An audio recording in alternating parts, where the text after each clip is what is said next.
दोस्तों हम में से काफी सारे लोगों को इन्वेस्टिंग तो करनी है, लेकिन हमारे पास उसके लिए इनफ नॉलेज नहीं होता है। हम अपने इमोशंस को कंट्रोल नहीं कर पाते और अक्सर गलत डिसीजन ले लेते हैं, या फिर हम अपने जॉब, फैमिली और पर्सनल लाइफ में इतने बिजी हैं कि हमें स्टॉक मार्केट चेक करने का टाइम ही नहीं मिलता। इस केस में SIP आपकी हेल्प कर सकती है। SIP का फुल फॉर्म होता है सिस्टमेटिक इन्वेस्टमेंट प्लान। इसकी हेल्प से आप बिना किसी नॉलेज के इन्वेस्टिंग स्टार्ट कर सकते हो। इसमें ना तो आपका एक भी सेकंड का टाइम जाएगा और ना ही आपको स्टॉक मार्केट्स के अप्स एंड डाउन को मॉनिटर करना होगा। इस वीडियो में मैं आपको SIP का पूरा नॉलेज दूंगा। मैं आपको बताऊंगा कि किस तरह से आप SIP की हेल्प से फॉर्चून बिल्ड कर सकते हो। हम देखेंगे कि SIP क्या होता है, इसमें कौन से रिस्क हो सकते हैं, इसमें आपको कितने पैसे लगाने चाहिए और साथ ही इससे आपको कितने रिटर्न मिल सकते हैं। और हाँ, मैं आगे बढ़ने से पहले बता दूं कि इस वीडियो को किसी ने स्पॉन्सर नहीं किया। डिस्क्रिप्शन में या कमेंट्स में कोई भी एफिलिएट लिंक नहीं है। मैं ये वीडियो बना रहा हूँ सिर्फ आपको हाई वैल्यू इंफॉर्मेशन देने के लिए। तो इस बात पर अगर आपको लगता है कि ये वीडियो आपका वैल्यूएबल लाइक डिजर्व करता है तो लाइक जरूर करना। तो आइए SIP और म्यूचुअल फंड्स के बारे में सारे सवालों का एक एक करके जवाब जानते हैं। नंबर 1, SIP क्या होता है? SIP एक इन्वेस्टमेंट स्ट्रेटेजी है जिसकी हेल्प से आप म्यूचुअल फंड्स के जरिए स्टॉक्स में पैसा इन्वेस्ट करते हो। अगर आपके पास टाइम या नॉलेज नहीं है तो आप एक एक्सपर्ट का सहारा ले सकते हो। आप अपने पैसे एक एक्सपर्ट को दे दो जो कि अपना टाइम और नॉलेज लगाकर आपके पैसे अच्छे से इन्वेस्ट करेगा। वो आपके प्रॉफिट्स का कुछ हिस्सा अपने पास रख लेगा और बचे हुए प्रॉफिट्स आपको दे देगा। इसका मतलब ये भी है कि अगर उस एक्सपर्ट के इन्वेस्टमेंट डिसीजन से आपको नुकसान होता है तो आप उसे एक भी रुपया नहीं दे रहे होंगे। लेकिन हर एक म्यूचुअल फंड के रूल्स अलग होते हैं और अच्छा होगा कि आप इन्वेस्टमेंट करने से पहले उनकी फीस के बारे में पढ़ लो। एक बार आपने अपना म्यूचुअल फंड सिलेक्ट कर लिया तो आप अपना SIP बनाओ। SIP में आप एक फिक्स्ड अमाउंट को हर महीने म्यूचुअल फंड में इन्वेस्ट करते रहते हो। मान लो कि आप 5,000 की SIP करना चाहते हो। आप अपने अकाउंट में ऑटो डेबिट लगा सकते हो जिससे हर महीने आपके अकाउंट से 5,000 कट के आपके SIP में ऑटोमेटिकली इन्वेस्ट होते रहेंगे। एक बार आपने अपना SIP सेट कर दिया तो आप उसे भूल जाओ। अब वो हर महीने आपके अकाउंट से डेबिट होता रहेगा और आप आराम से अपनी जॉब, अपने बिजनेस या अपनी पढ़ाई पर फोकस कर सकते हो। नंबर 2, कौन सा म्यूचुअल फंड बेस्ट होता है? म्यूचुअल फंड्स 2 तरह के होते हैं, एक्टिवली मैनेज्ड फंड्स और पैसिवली मैनेज्ड फंड्स। जैसा कि आप नाम से ही समझ गए होंगे, एक्टिवली मैनेज्ड फंड में एक एक्सपर्ट लगातार अपनी नॉलेज और मार्केट के मूवमेंट्स के हिसाब से पैसे इन्वेस्ट करता रहता है। दूसरी तरफ पैसिवली मैनेज म्यूचुअल फंड्स में आप पैसे लगाकर भूल जाते हो और उसे 10-15 साल के बाद ही निकालते हो। पैसिवली मैनेज्ड म्यूचुअल फंड्स को इंडेक्स फंड्स भी कहा जाता है। इन म्यूचुअल फंड्स में आप देश के टॉप 50 कंपनीज में पैसे लगाते हो। आप ये अज्यूम करके चलते हो कि किसी भी कंट्री के present top 50 companies long term में बेटर परफॉर्म करेंगी ही।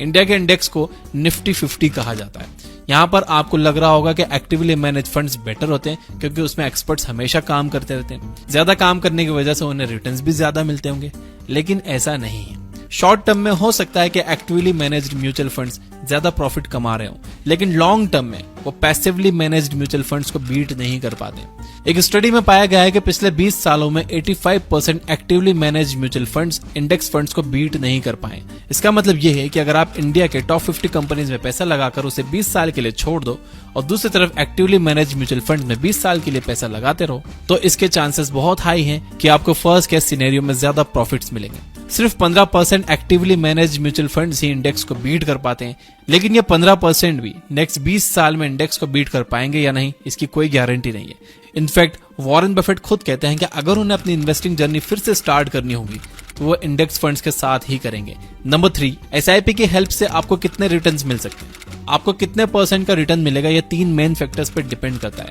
A, आप कितने रुपए मार्केट में लगाते हो। आप जितने ज्यादा पैसे मार्केट में लगाओगे आपको उतने ज्यादा रिटर्न्स मिलेंगे।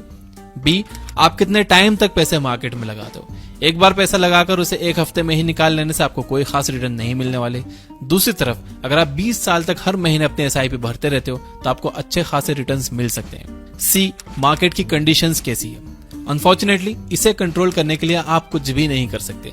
आपके कंट्रोल में यह है कि आप कितने पैसे लगाते हो और कितने टाइम तक लगाते हो और किस फंड में लगाते हो। अगर ये तीनों चीजें अच्छी हैं तो आपके रिस्क काफी हद तक कम हो जाते हैं, लेकिन वो जीरो नहीं होते।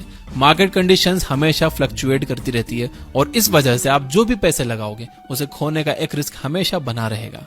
लेकिन अगर आप लॉन्ग टर्म तक SIP में इन्वेस्ट करते रहते हो तो आपका रिस्क नियर टू जीरो हो जाता है। अब मान लो कि आप 5,000 के SIP करते हो और आपको हर साल 12% के रिटर्न्स मिलते हैं, तो ऐसे में 20 साल के बाद आपको कितने रिटर्न्स मिलेंगे? इसे कैलकुलेट करने के लिए आप SIP कैलकुलेटर यूज कर सकते हो। गूगल पर जाकर इसको सर्च कर लो, आपको ये आसानी से मिल जाएगा। अगर मैं हर महीने 5,000 रुपए SIP के थ्रू इन्वेस्ट करता रहूंगा तो 20 साल के बाद मैं 12 लाख तक इन्वेस्ट कर चुका हूँ।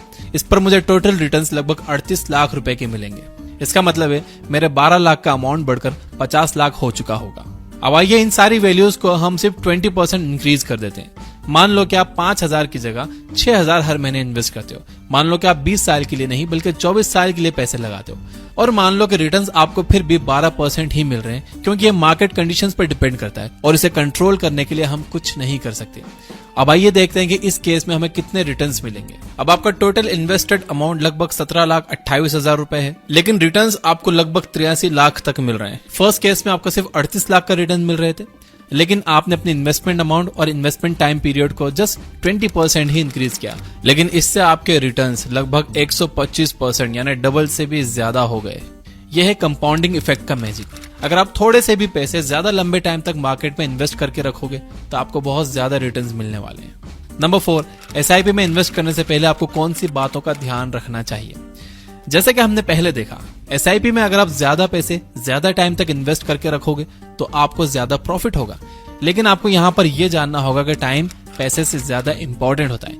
मतलब अगर आप थोड़े से पैसे ज्यादा टाइम के लिए लगाओगे तो आपको अच्छे प्रॉफिट्स मिलेंगे, लेकिन अगर आप बहुत सारे पैसे थोड़े से टाइम के लिए लगाओगे तो इससे आपको कोई फायदा नहीं होगा। मैंने अपने दोस्तों की SIP जबरदस्ती शुरू करवाई है कि यार तुम शुरू करो, 20 साल बाद दुआएं दोगे मुझे। तो मैं आपको भी कह रहा हूँ कि अगर आप 500 रुपए से शुरू कर सकते हो ना, तो 500 रुपए से SIP शुरू कर दो। अगले साल उसे 10% बढ़ाकर 550 रुपए कर देना, लेकिन शुरू करो। 20 साल बाद आप भी मुझे दुआएं दोगे। जितनी यंग एज में आप SIP करना शुरू कर दो, उतनी जल्दी आप फाइनेंशियली फ्री हो जाओगे और जिंदगी भर सिर्फ पैसे के पीछे ही नहीं लगे रहोगे यार। लाइफ एंजॉय करने का भी टाइम मिलेगा, घूमने फिरने का टाइम मिलेगा, फैमिली के लिए टाइम मिलेगा।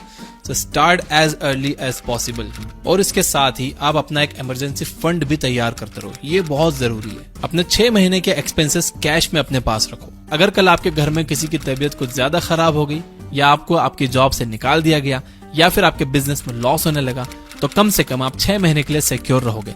ऐसे में आपको मार्केट से पैसे निकालने की जरूरत नहीं होगी और किसी से उधार मांगने की भी जरूरत नहीं पड़ेगी। अगर आप अपने सारे पैसे लगा दोगे और कल को आपको जरूरत पड़ी तो आप मार्केट से पैसे फिर से निकाल लोगे। इससे हो सकता है कि आपको लॉस ही हो। दूसरा ये कि आप रिस्क को समझकर ही पैसे इन्वेस्ट करो। रिस्क लेने में कोई स्मार्टनेस नहीं है, इसमें कोई बहादुरी की बात नहीं है। रिस्क बेवकूफ लोग लेते हैं, स्मार्ट इन्वेस्टर्स कैलकुलेटेड रिस्क लेते हैं। उन्हें यह पता होता है कि अगर उनका लॉस होगा तो सिर्फ 100 रुपए का होगा, लेकिन प्रॉफिट होगा तो 1000 का होगा। इसलिए आप किसी भी म्यूचुअल फंड में इन्वेस्ट करने से पहले उसके पोर्टफोलियो में जाकर ये देख लो कि वो कौन सी कंपनीज में पैसे लगा रहे हैं, आप उन कंपनीज पर ट्रस्ट करते हो या नहीं, वो कितनी फीस ले रही है और उस म्यूचुअल फंड के मैनेजर का ट्रैक रिकॉर्ड कैसा रहा है। Number 5, lump sum versus SIP। हमने भी सारे एग्जांपल्स में देखा कि अगर आप 5,000 हर महीने 20 साल तक इन्वेस्ट करोगे तो आप टोटल 12 लाख इन्वेस्ट करोगे। मान लो कि आपके पास इस टाइम 12 लाख रुपए कैश में या बैंक में पड़े हुए हैं, तो क्या फिर भी आपको हर महीने 5,000 ही इन्वेस्ट करने चाहिए, या फिर आपको एक साथ सारे पैसे मार्केट में लगा देने चाहिए? सारे पैसों को एक साथ लगाने वाली स्ट्रेटेजी को लमसम इन्वेस्टमेंट कहते हैं। इस स्ट्रेटेजी से आपको तभी प्रॉफिट हो सकता है जब मार्केट ओवरली अंडर वैल्यूड हो। अगर इकोनॉमी क्रैश कर रही है, जैसे कि 2020 के कोविड लॉकडाउन में हुआ था, तब सारी अच्छी कंपनीज 50% से ज्यादा पर ड्रॉप कर गई थी, तब लमसम इन्वेस्टमेंट करने का अच्छा टाइम था। मैंने भी किए थे और बहुत अच्छे रिटर्न्स बनाए।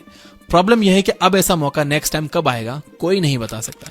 और अगर आप मार्केट के ओवर पैसे लगा रहे हो, इस महीने मार्केट ऊपर गया तो आपने 5,000 लगाए, आपको कम यूनिट्स मिली। नेक्स्ट मंथ वो नीचे आया तो भी आपने 5,000 लगाए, आपको ज्यादा यूनिट्स अलॉट हुई। ऐसे में आप कंपनीज को उनकी एवरेज प्राइस पर खरीद रहे होते हो, जब वो ना अंडर वैल्यूड है और ना ही ओवर वैल्यूड है। इस तरह से SIP में आपको मार्केट का एवरेज रिटर्न मिल रहा होता है। अगर आपको फिर से कोविड जैसा एक मौका मिल जाए, जब आप सारी अच्छी कंपनीज को या निफ्टी 50 की किसी कंपनीज को तेजी से नीचे गिरता हुआ देखो, तब आप उसमें लमसम इन्वेस्टमेंट कर सकते हो। लेकिन जब आपको ऐसा मौका ना मिले, आप SIP में इन्वेस्ट करते रहो। याद रहे, आप जितनी जल्दी पैसे इन्वेस्ट करके उन्हें जितने ज्यादा टाइम तक मार्केट में रखे रहोगे, आपके पैसे उतने तेजी से ग्रो करेंगे। इसलिए परफेक्ट मूवमेंट का वेट मत करो, आज ही SIP में इन्वेस्ट करना शुरू करो। मेरा सजेशन आपको ये रहेगा कि आपकी जो इनकम है उसका 10% आपको इन्वेस्ट करना चाहिए और उस इन्वेस्टमेंट को आपको हर साल 10% से बढ़ाना चाहिए। यानी अगर आप हर महीने अभी 1000 रुपए इन्वेस्ट कर रहे हो SIP में, तो आपको अगले साल से उसे 1100 रुपए कर देना चाहिए। ऐसे में आपका इन्वेस्टेड अमाउंट भी बढ़ता जाएगा और जितने लंबे टाइम तक आप टिकोगे उतना बड़ा रिटर्न भी मिलेगा। तो अगर ये आपको वीडियो हेल्पफुल लगा हो तो कमेंट में यस जरूर लिखिए। इससे मुझे मोटिवेशन मिलती है कि मैं आपके लिए हेल्पफुल वीडियो बना पा रहा हूँ।